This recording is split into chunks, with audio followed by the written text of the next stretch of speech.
Filipino 7. Magandang umaga sa inyo mga mag-aaral ng Baitang 7. Narito tayo ngayon sa ikatlong markahan kung saan may bagong aralin at teksto tayong muling tatalakayin. Ngayong unang linggo, ang ating tatalakayin sa panitikan ay ang tungkol sa tulang panudyo at tugmang digulong. Dinding sa ating gramatika ay tungkol naman ito sa ponemang supra-segmental. Bago magsimula, narito ang ilang paalaala natin. Magbasa ng may pag-unawa at magsagot ng may katapatan. Ihanda na rin ninyo ang inyong mga papel at lapis sa pagsusulat ng ilang mga importanteng impormasyon tungkol sa ating tatalakaying panitikan ngayon. Maging alisto. Mag-isip ng ayos, gawin ng maayos, at gayon din ang magkaroon ng disiplina sa sarili.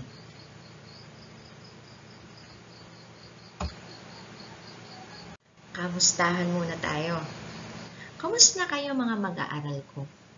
Nawa ang bawat isa ay masigasi sa panibagong aralin natin ngayon. Noong nakaraang quarter, marami tayong tinalakay ng mga teksto na kinapunutan talaga natin ng mga aral, tulad na lamang ng teksto o kwento kay Miguelito. Napakalungkot na katapusan, diba? Kaya sana ang bawat isa sa atin laging maging handa at makinig minsan din naman para sa kaliligtas ng ating sarili at pamilya. Yun na ilan sa aral na napulot natin nung ating tinalakay ang kwento ni Miguelito kung saan nasawi ang kanyang pamilya kay Bagyong Yolanda. Kaya nawa sa ating aralin ngayon, maging masaya, disiplina, at maging maayos ang ating pagsasagot. Kaya kayo mga mag-aaral ko, inaasahan ko na may matututunan sa ating aralin ngayon.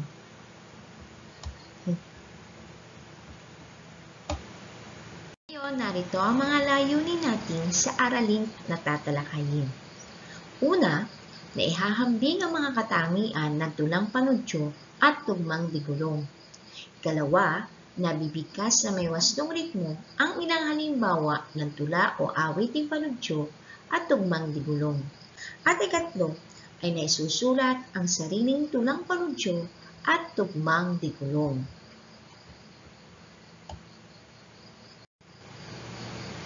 Ngayon, anong nakikita nyo sa ating sunod na slide? Tama! Ito ang paaralan nating Dr. Juan A. Pastor Memorial National High School. Kaya pag kayo pumunta dito, aking mga mag-aaral, napakaganda at napakalaki ng ating paaralan. Gayunpaman, pag tayo napunta sa mga ganitong paaralan o sa ibang lugar, di ba minsan tayo ay nasakay sa mga pampasaherong sasakyan? At dito, mapapansin natin sa sinasakyan nating mga pampasaherong sasakyan, ay may ilang mga pahayag tayong nakikita sa loob nito. Yan. Yan na ating tutuklasin ngayong araw na ito.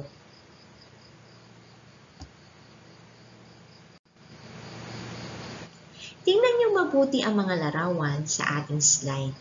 Ano ang mapapansin niyo? Para sa ilang larawan, mayroong mga pahayag na katabi sa bawat isa nito. Unang larawan natin kung saan meron tayong pampasaherong jeep, meron dito nakalagay na ating ang basahin, huwag kalimutang pumara nang makauwi sa pamilya. Yung sunod, kapag mataba, doble ang bayad. Nakakatuwa, di ba? Ang sunod naman, ang maganda sa kanan, ang cute sa kaliwa, ang sexy sa harapan, at ang pangit, wala nang upuan, kung pwede, sabit na lamang. Ito naman kaya nasa kabila. Sit-sit ay sa aso, katok ay sa pinto, Sambitin ang para, sa tabi tayo'y hihinto. Gayon din, para sa pasaherong masaya, tiyak na may pera. Ilan to sa mga pahayag na nakikita natin sa mga sinasakyan nating jeep o kaya'y mga tricycle. Tulad na lamang ng nasa larawan. Narito ang pampasaherong sasakyan. Tulad ng jeep. Malimit nating makita ang mga pahayag na nabasa natin kanina. Ngayon, ano mapapansin nyo sa mga pahayag? Tama. Ang mga pahayag ay tila may mga pasaring o paalaala sa ating mga pasahero at driver, lalo na doon sa hindi nagbabayad ng kanilang pamasahe.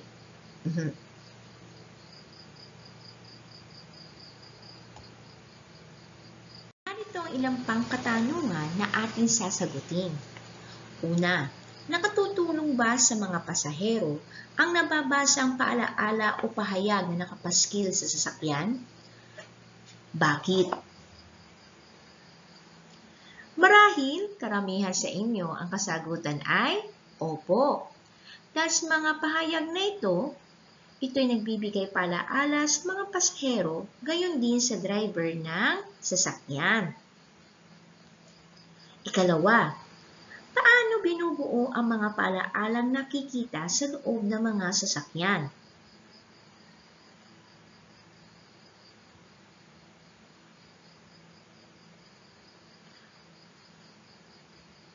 Tama.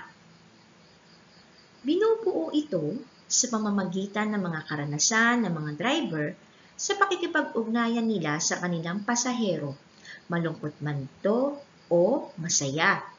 Kawili-wilit katawa-tawa minsan ang nilalaman nito sa dahilang ito'y naglalarawan ng pang-araw-araw na buhay at damdamin ng driver. Tatlo, may tutuli-bantula ang mga paalaalang ito.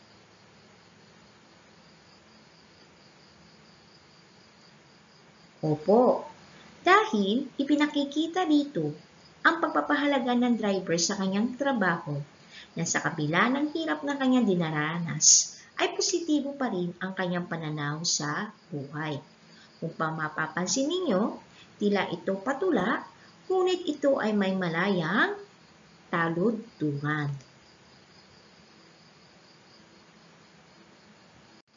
Ngayon, sa sunod nating slide, anong mapapansin nyo sa larawan? Tumpak. Tama, mga bata yan. Yung mga batang yan ay tila galing sa paglalaro. Tapos sa ibaba, meron silang pahayag na sinambit. Sige nga, basahin nyo nga. Sige, sabay-sabay natin babasahin. Ako'y tutula, mahabang mahaba, ako'y uupo, tapos na po. Tila nakakatawa, di ba? Pero ang mga patulang pahayag na ito ay ilan lamang sa naririnig natin kapag tayo ay nakikipaglaro. Ilan sa mga pahayag na ito ay malimit ay ang mga batang naglalaro, kung saan ang mga ito ay tila nangungutya, tila may pasaring, o ika nga ay sinasambit sa kanilang mga kalaro. Narito pa ang ilan sa mga naririnig nating mga pahayag kapag tayo ay naglalaro. Sa unang pahayag, atin nga itong basahin. Putak-putak, batang tuwag, patapangkat, nasa pugad. So, ang ibig parating ng pahayag na ito? Tama.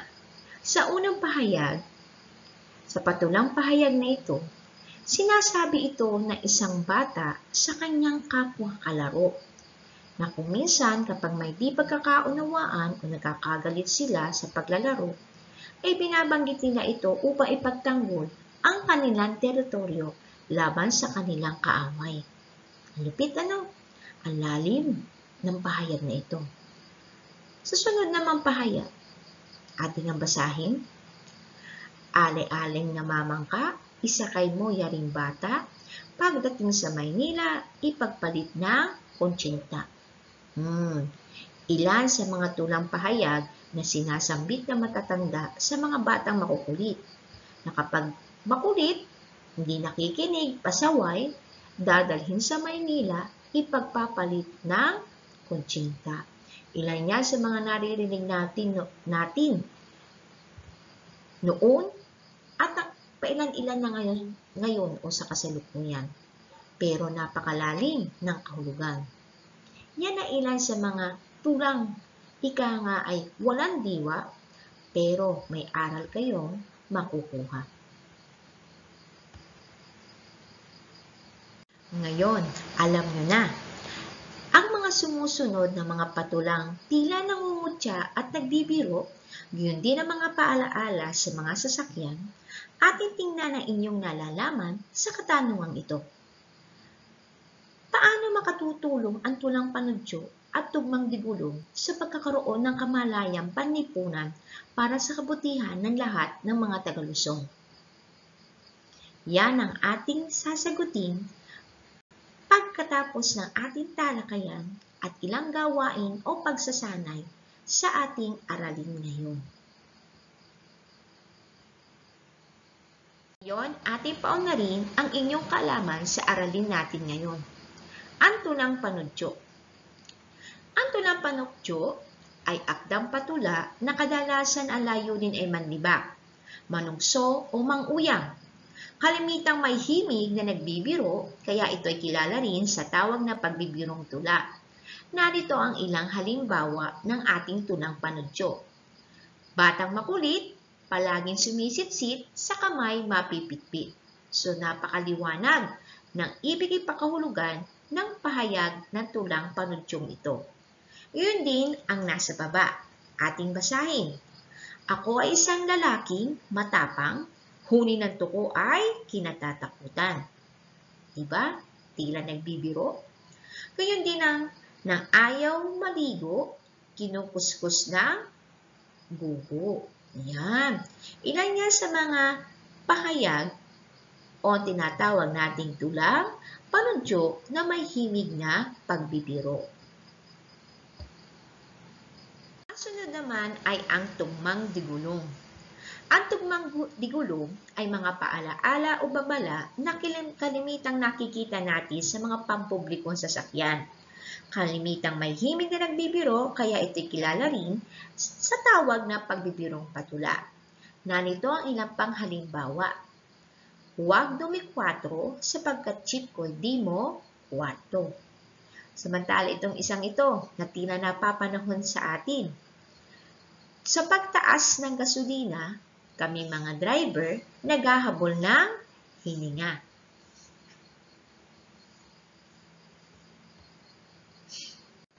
Ngayon, tapos na natin paunarin ang inyong kaalaman tungkol sa dalawang panitikan na ating tinalakay, ang tugmang digulong at ang tulang panudyo. Ngayon naman, ating gagawin ang unang gawain sa paglinang ng talasalitaan. Narito ang ilan sa ating panuto. Susuriin ang pangkat ng mga salita sa bawat bilang. Isusulat ninyo sa sagutang papel kung alin ang magkakapangkat at ibibigay ang kahulugan sa pamamagitan ng paliwanag. Gawin nga natin ang unang bilang. Narito ang mga salita. Na matanda, nanuno, nakulam, natahimik. Ngayon, alin dito ang mga salita na magkakapangkat? Tama. Ang mga salitang na matanda, nanuno, nakulam, at mga magkakapangkat na salita. Anong kahulugan nito? So, ang kahulugan nito ay yung alam nating nabati. Pag nababati o kaya ay may may nangyayari na hindi kanais-nais o hindi maganda, nasasabihin natin mga nakulam, nanuno, may nasaging nilalang na hindi nakikita. Ilan yun sa mga paliwanag na ating maaaring ibigay sa mga magkapangkat ng salita sa unang bilang. Para sa sunod na bilang, narito ang mga salitang konduktor, piloto, driver, makinista. Alin doon ang magkakapangkat? At ibiligay ang sarili niyong paliwanag. Ikatlo, panunukso, paglalaro, pangiinis, panunutya. Alin doon ang magkakapangkat? Gayon din, ibigay ang inyong paliwanag sa mga salitang magkakapangkat. Para sa bilang 4, narito ang mga salita. Nagbibiruan, nagtutugtsuhan, naglalaro, nagtutuksuhan. Alin dito ang magkakapangkat na salita? Ibigay ang kahulugan. Sa ika-5 bilang, narito ang mga salitang matuwa, magpaalala, masiyahan, magalak. Alin dito ang magkakapangkat? Ibigay ang kahulugan. Ang inyong mga kasagutan, ito ay susulat sa inyong sagutang papel.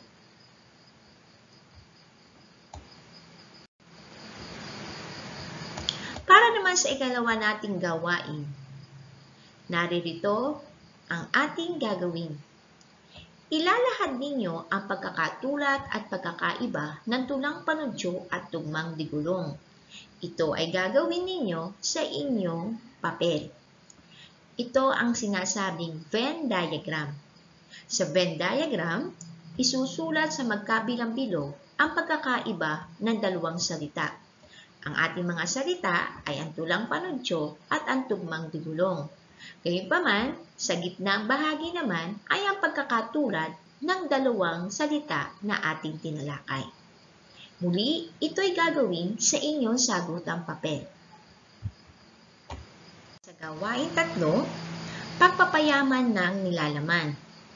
Magtatala kayo ng 3 halimbawa ng tulang panudyo na karaniwang sinasambit o naririnig mo sa iyong paglalaro. Pagkatapos, ibigay ang damdamin na kapaloob dito. So, ang bawat pahayag ay may tig-5 puntos. So, naririto ang ating table para sa pagsasagawa ng ating gawain 3. Muli, gawin ito sa inyong sagutang papel. Ilalagay nyo ang table, gayunpaman, sa 3 bilang, ilalagay nyo ang tulang panudyo na karaniwang inyong naririnig o nasasambit sa inyong paglalaro. Gayon din, anong damdamin ang nakapaloob dito?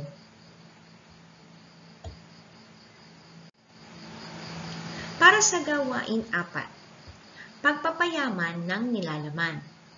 Magtala naman ng 3 halimbawa ng tugmang digulong. Kanina, tulang panudyo. Ngayon naman, tugmang digulong na iyong makikita sa mga pampublikong sasakyan. Isulat ang uri ng pasaherong inilarawan dito at damdamin ng driver na masasalamin dito. So, narito muli ang ating table at dito nyo ilalagay ang mga hinihingi ng bawat pahayag. Katulad nito, sa unang kolum, ilalagay ninyo dito ang tugmang digulong na malimit nyong makita o nakikita nyo sa pampublikong sasakyan. Anong uri ng pasahero ang tinutukoy sa tugmang digulong na ito? Sa ikatlo naman, anong damdamin ang nakapaloob sa tugmang digulong na inyong sinulat? Muli, gawin ito sa inyong sagutang papel. Ngayon natapos na natin ang ilan sa mga gawain na inyong isinagawa at isinulat sa sagutang papel.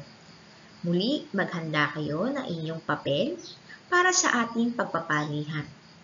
Narito ang ating panutong susundin. Susuriin ninyong mabuti ang bawat pahayag o taludtod. Isulat ang titik A kung ito ay tugmang digulong, titik B kung tulang panudyo, at titik C kung wala ito sa kategorya. So, bibigyan ko kayo ng 1 minuto para sagutin ang mga ito.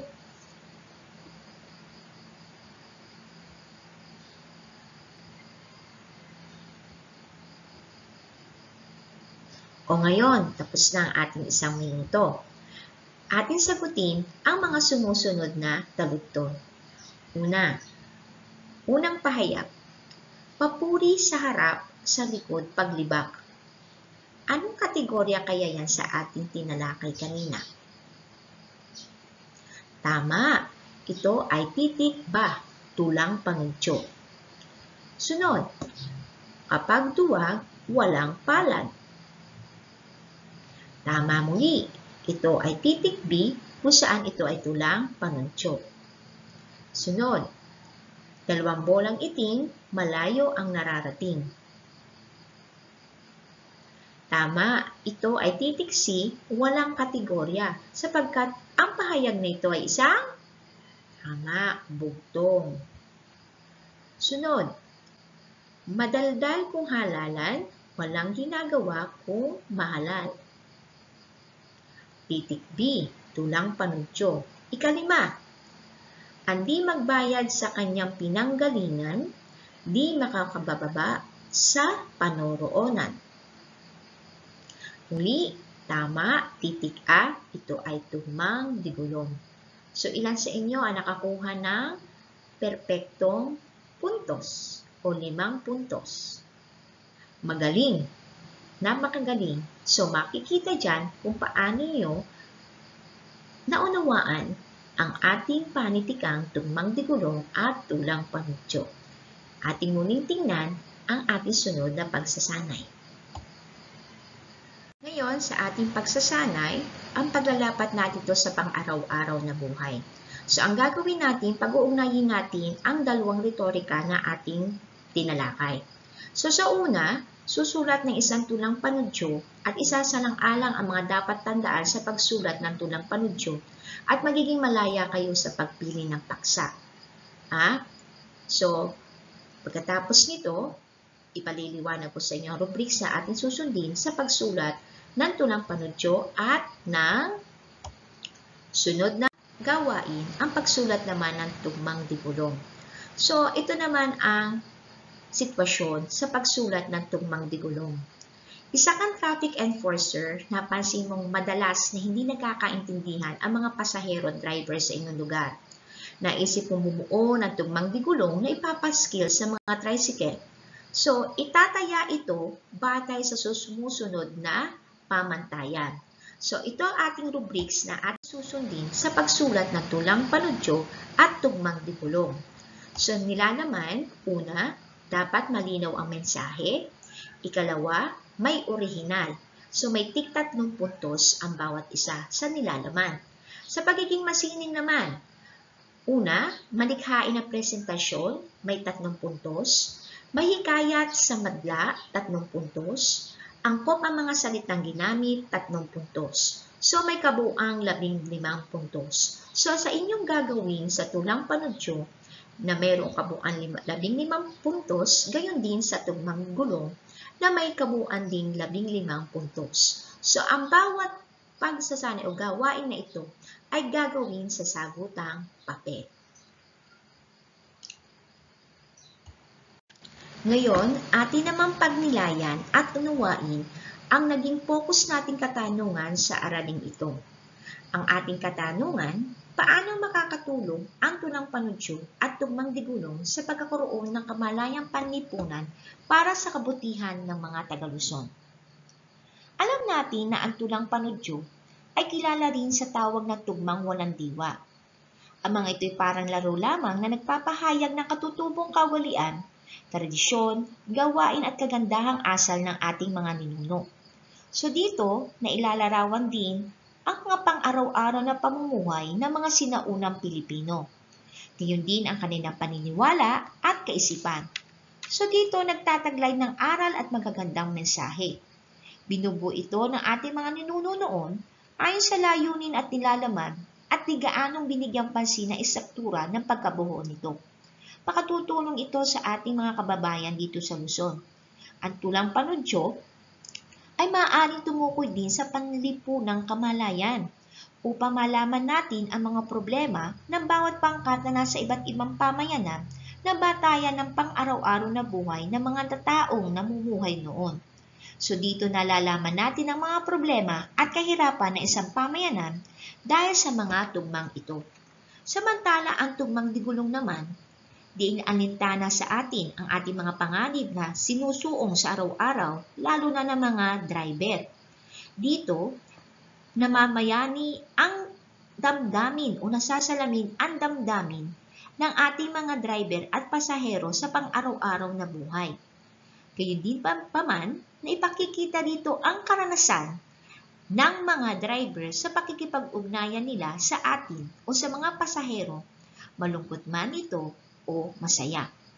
Masasalamin din sa tugmang digulong sa ang mga pasaherong sumasakay dito, lalo na sa mga jeepney or tricycle, na ang mga salitang ginagamit dito ay payak. Gayunpaman, ipinakikita ang pagpapahalaga ng driver sa kanyang trabaho. Sa kabila ng hirap na kanyang dinaranas, ay positibo pa rin ang kanyang pananaw sa buhay. So ito ay ilan sa mga kamalayan, panlipunan para sa ikabubuti ng ating mga kababayan sa paggamit ng mga panitikang ito, ang tulang panudyo at tugmang digulong sa atin dito sa Luzon.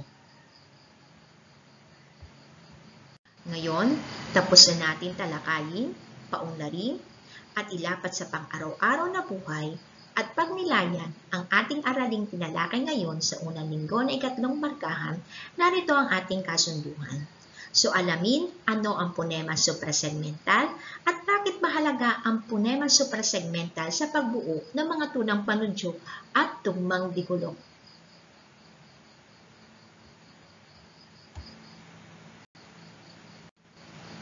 Salamat muli sa inyong pakikinig. Ito po si Ginang Parda Palad, nagpapaalam at magkita tayo muli sa ating sunod na aralin.